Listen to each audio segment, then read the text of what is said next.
শাসক কিংবা বিরোধী নয়, সবার ঊর্ধ্বে বাংলা পক্ষ, এই বার্তা নিয়ে আজ ধর্মতলা রানী রাসমণি রোডে বৃহৎ মহাসমাবেশের আয়োজন করল বাংলা পক্ষ। ভিন্ন রাজ্য কর্মরত বাঙালিদের ওপর নিগ্রহের প্রতিবাদ, বাংলার ভূমিপুত্রর অধিকার সুরক্ষা, চাকরি টেন্ডার, ভূমিপুত্র সংরক্ষণ এবং ভারতীয় সেনার পৃথক বাঙালি রেজিমেন্ট গঠনের দাবি ছিল সমাবেশের মূল বিষয়। রাজ্যের বিভিন্ন জেলা হাওড়া, হুগলি, বর্ধমান, বীরভূম, আসানসোল, দুর্গাপুর, পূর্ব ও পশ্চিম মেদিনীপুর, উত্তর ও দক্ষিণ 24 পরগনা সহ নানা প্রান্ত থেকে প্রতিনিধি উপস্থিত ছিলেন। পাশাপাশি অন্য রাজ্য থেকেও বাংলার পক্ষের সদস্যরা যোগ দেন। বক্তারা অভিযোগ করেন, ভিন্ন রাজ্যে কাজ করতে গিয়ে বাঙালি পরিযায়ী শ্রমিকদের প্রায়শ বাংলাদেশি তকমা দিয়ে হেনস্থা করা হচ্ছে। অন্যদিকে বাংলায় ভিন্ন রাজ্যের মানুষ নির্বিঘ্নে কাজ করলেও বাঙালিদের জন্য পর্যাপ্ত কর্মসংস্থানের সুযোগ নেই। চাকরিতে ইংরেজি বা হিন্দি বাধ্যতামূলক করায় বাঙালিরা নিজেদের রাজ্যেই বঞ্চিত হচ্ছেন বলে অভিযোগ ওঠে। এই বৈষম্যের প্রতিবাদ ও ভূমিপুত্রদের অধিকার প্রতিষ্ঠার দাবিতেই আজকের এই সমাবেশ শেষে ধর্মতলা চত্বর মুখরিত হয় স্লোগানে জয় বাংলা, জয় বাংলা পক্ষ।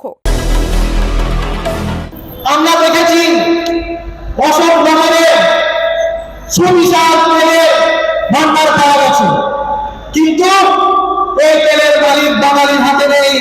এই তেলের মালিক বাঙালি না, এই তেলের মালিক বাংলার মানুষ না।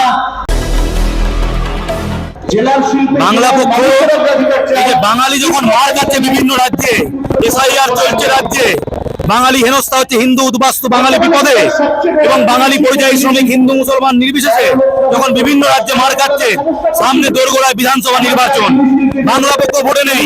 বাংলা পক্ষ দাবি করে যাতে ভোটে লড়ে, বাঙালি যাতে এক হয়, বাঙালি যাতে পরিযায়ী শ্রমিকদের উপর আক্রমণ তার বিরুদ্ধে, বাঙালি শত্রুদের বিরুদ্ধে ঐক্যবদ্ধ প্রতিরোধ করে তোলে।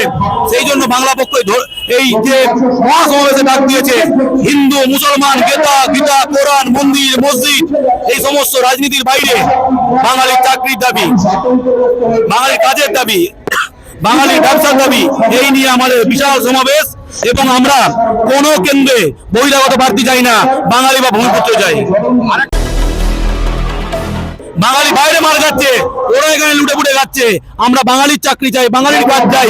এখানে অটো লাইন, টোটো লাইন, হকার স্পট সমস্ত ক্ষেত্রে বাঙালির ভূমিপুত্র সংরক্ষণ চাই। 90% ভূমিপুত্র সংরক্ষণ, এটাই আমাদের মূল দাবি। বাংলা পক্ষ শিয়াল কারমাইকেল হোস্টেলের ঘটনার পরে রাত্রেবেলা ছুটে গেছিল বাংলা পক্ষ সাধারণ সম্পাদক, এবং তারপর আমরা গিয়ে আন্দোলন করেছি, মিছিল করেছি এবং বলেছি বাঙালিকে বাংলাদেশি বলবে যারা, বাংলা যারা হবে তারা। ক্যামেরা জয়ের সাথে আমি রিঙ্কি, নিউজ কলকাতা 24।